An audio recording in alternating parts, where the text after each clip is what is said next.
आज के क्लास में हम लोग कक्षा 7 जो गणित है, कक्षा 7 गणित के इसके पहले अध्याय प्रश्नावली 1.1 को हल करेंगे।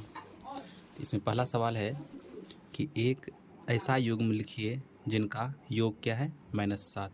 मतलब हम लोगों को ऐसा युग्म लिखना है जिसका योग -7 होना चाहिए।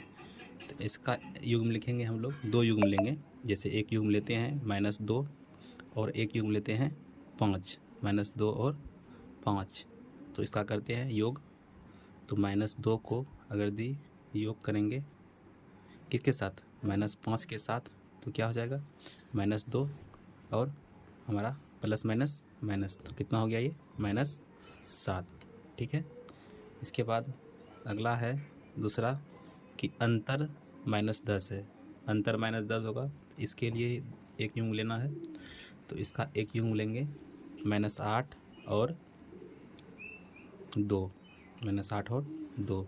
तो हम लोग -8 और 2 को करके देखते हैं, अंतर करना है। तो -8 को अंतर करते हैं किसके साथ, 2 के साथ। माइनस माइनस क्या होता है प्लस, तो ये हो जाएगा -10। या फिर एक और उदाहरण ले सकते हैं आप।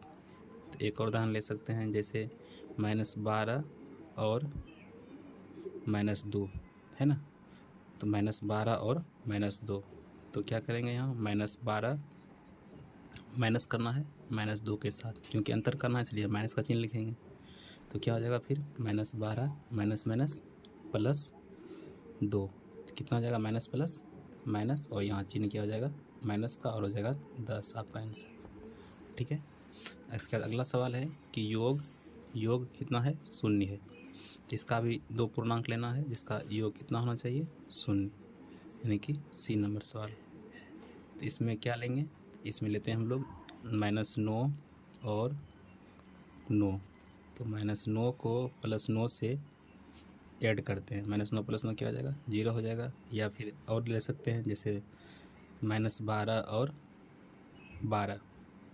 तो -12 और 12 को करते हैं योग। तो -12 को प्लस करते हैं 12 के साथ, क्या हो जाएगा ये 0 हो जाएगा। दूसरा सवाल है एक ऐसा ऋणात्मक पूर्णांक युग्म लिखिए जिसका अंतर 8 है। तो इसका 2 नंबर का पहला सवाल है ऋणात्मक पूर्णांक युग्म लिखना है। तो इसमें ऋणात्मक पूर्णांक युग्म लेते हैं हम लोग, तो क्या ले सकते हैं। तो एक ऋणात्मक पूर्णांक युग्म -5 लेते हैं और दूसरा ले लेते हैं -13। ठीक है। तब दोनों को करते हैं -5 है ना, और क्या होना चाहिए उसका अंतर 8 होना चाहिए। तो -13 लिखते हैं। तो -5 का -5 हो जाएगा आपका, और माइनस क्या होता है प्लस, +13, तो कितना हो जाएगा ये 8 हो गया। ठीक है। या फिर एक और इसका उदाहरण ले सकते हैं आप ऐसे करके, -10 और -18 का। तो इसको भी करके देखते हैं। तो -10 -18 है ना। तो क्या हो जाएगा ये -10 और माइनस +18। तो माइनस प्लस क्या होगा फिर यहाँ हो जाएगा माइनस प्लस माइनस, तो यहाँ हो जाएगा आपका आंसर 8। ठीक है। ये दोनों हो गया आपका, दोनों में से कोई सा भी आप लिख सकते हैं। जैसे 2 का बी नंबर देखते हैं कि एक ऋणात्मक पूर्णांक और एक धनात्मक पूर्णांक लिखिए जिनका योग कितना है, इनका योग है -5।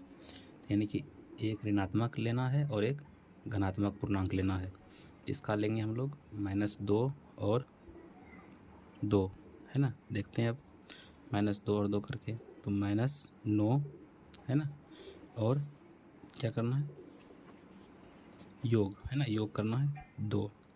तो माइनस प्लस क्या होगा माइनस, और यहाँ क्या हो जाएगा माइनस आपका -5। या इसमें एक और उदाहरण ले सकते हैं, क्या कि -20 और 15 का। तो क्या हो जाएगा -20 + 15। ठीक है। तो माइनस प्लस माइनस, और यहाँ भी हो जाएगा -5। अब यहाँ भी आप दोनों में से कोई सा भी ले सकते हैं। इसके बाद तीसरा सवाल है कि एक ऋणात्मक पूर्णांक और एक धनात्मक पूर्णांक लिखना है, और इसका अंतर कितना होना चाहिए -3, यानी कि एक ऋणात्मक और एक धनात्मक। तो इसको हम लोग लिखेंगे सी नंबर में, एक ऋणात्मक लेना है और एक क्या लेना है धनात्मक, यानी कि 2। तो -1 और क्या लेते हैं 2, क्या करना चाहिए दोनों का, दोनों क्या होना चाहिए, हाँ अंतर ना होना चाहिए। तो अंतर यानी कि -2 तो -1 और -2 कितना हो जाएगा? माइनस आपका 3। ये हो गया आपका आंसर। तो यहाँ 2 नंबर तक कंप्लीट हो गया। तीसरा सवाल है कि किसी प्रश्नोत्तरी के 3 उत्तरोत्तर चक्करों में टीम ए द्वारा तीसरा सवाल है कि किसी प्रश्नोत्तरी में 3 उत्तरोत्तर चक्करों में टीम ए द्वारा प्राप्त किए गए अंक -40, 10 और 0 थे और टीम बी द्वारा प्राप्त किए गए अंक 10, 0 और -40 थे। तो किस टीम ने अधिक अंक प्राप्त किए? क्या हम कह सकते हैं कि पूर्णांकों को किसी भी क्रम में जोड़ा जा सकता है? तो पहले हम लोग टीम ए द्वारा, है ना, तो टीम ए द्वारा कुल कितने अंक प्राप्त किए गए हैं उनको पहले जोड़ करते हैं। तो -40 + 10 और +0। तो इसको जब हम लोग हल करेंगे तो इसका आ जाएगा आपका -40 + 10 और ये हो जाएगा -30। और टीम बी का देखते हैं, है ना, टीम बी का होगा 10 और +0 और +-40। तो क्या हो जाएगा आपका 10 + 0 ± -40, यानी कि 10 - 40, ये भी हो जाएगा -30। तो टीम ए भी -30 आया और टीम बी का भी -30 आया। तो इसमें सवाल में क्या कह रहा था कि किस टीम ने अधिक अंक प्राप्त किए हैं? तो यहाँ क्या चल रहा है बता कि टीम ए भी -30 है और टीम बी का ही -30 है। तो दोनों टीम क्या गया? बराबर अंक प्राप्त किए हैं। तो लिखेंगे दोनों टीमों का अंक क्या है? बराबर है ना।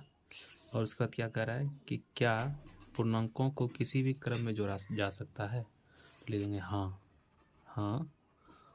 पूर्णांकों को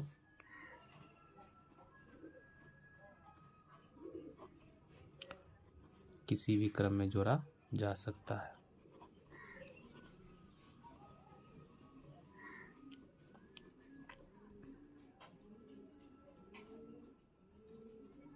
जोड़ा जा सकता है, ठीक है। अब अगला सवाल देखिए, इसी बुक में ही बना देते हैं, है ना।